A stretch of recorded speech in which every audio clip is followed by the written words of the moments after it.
মা, তুমি এখানে চা বেচতেছো? তুমি আমারে আর কত কষ্ট দিবে? আমার বউ আমারে বললো চা বিক্রি করতেছে। আমি এই কথা শোনার পরে নিজেরা সামলা রাখতে পারি না।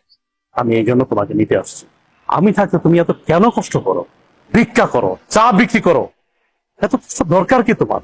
আমি না তোমার সন্তান? তুমি না আমার জন্ম দিছো? তাহলে এত কষ্ট কেন করো আম্মা? বাবারে, কিছু কিছু কষ্ট সন্তানের ভালোবাসার জন্য করতে হয়।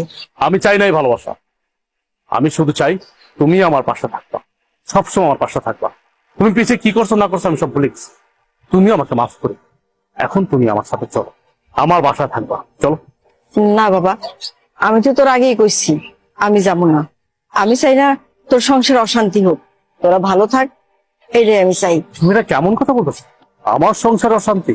আমি যেদিন থেকে আমার বউরে বিয়ে করছি সেদিন থেকে তো আমার জীবন অশান্তি শুরু হয়ে গেছে। তুমি আর নতুন করে কি অশান্তি শুরু করবা? অথচ দেখো, আমার বাড়িতে থাকার কথা তোমার, অথচ তুমি না থেকে আমার শ্বশুর থাকছে। শ্বশুর থাকতেছে নন স্টপ, দিনের পরে দিন, রাতের পরে রাত, ভালো মন্দ খাইতেছে, ঘুমাইতেছে, ফিরতেছে।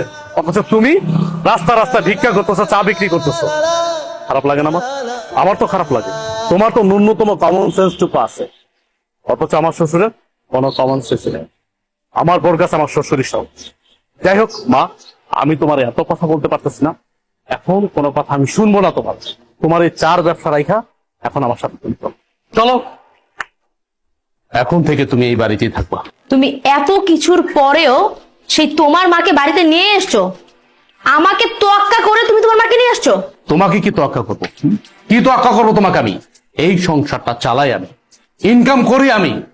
আমি পাঁচতলায় বসে এসির বাতাস খাবো, আর আমার মা রাস্তা রাস্তা চা বিক্রি করবে, ভিক্ষা করবে, সে গাছের নিচে থাকবে। দেখো, এই সংসারটা আমার, এই সংসারটা আমি মেনটেন করি, তাই আমি যা বলবো তাই হবে। আমি তোমার মাকে নিয়ে থাকবো না এই বাড়িতে। কে কার সাথে থাকবে বা না থাকবে এটা একান্ত ডিসাইড করব আমি। তুমি ডিসাইড করার কে? কে তুমি? কে তুমি বলো? আমি কে মানে? আমি তোমার বউ। এই বাড়িটা আমার, আর এই সংসারটাও আমার। এই সংসারের সব দায়িত্ব আমি পালন করি, তুমি তো তেমন কিছুই করো না। সো আমি এই সংসারে যে ডিসিশন দিব সেটাই ফাইনাল। আর তোমার মা তোমার ছোট ভাই ঘরে টিকতে পারেনি, আমার ঘরে কেন টিকবে? হ্যাঁ, তোমার কি মনে হয় যে উনি অত ভালো একটা মেয়ের সাথে টিকতে পারলো না, আমার সাথে টিকতে পারবে? কখনোই না। আমি তোমার মাকে নিয়ে এই এক ছাদের নিচে কোনো দিনও থাকবো না। এখনো সময় আছে, তোমার মাকে বের করো। বাহ, এই বাড়ি তোমার, তোমার কথা মতো চলবে। এই বাড়ি আমার, আমি আমার টাকায় কিনেছি, পরিশ্রমের টাকা দিয়ে কিনেছি।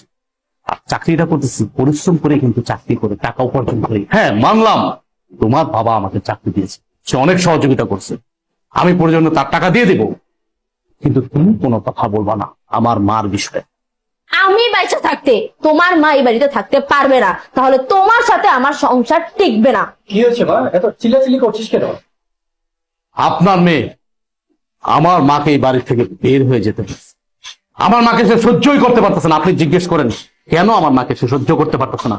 আমার মা গরিব, এই জন্য। বাবা দেখো, মহিলার দিকে তাকাও। এই সেই মহিলা যে কিছুক্ষণ আগে আমাদের কাছে চা বিক্রি করেছিল। আর উনি আমাদের কাছ থেকে টাকা কেন নেয়নি জানো? কারণ উনি আমার আদরের শাশুড়ি, আমার এই হাজবেন্ডের একমাত্র মা, ফকিন্নি মা, যার কারণে আমাদের কাছ থেকে টাকাটা তখন নেয়নি সে।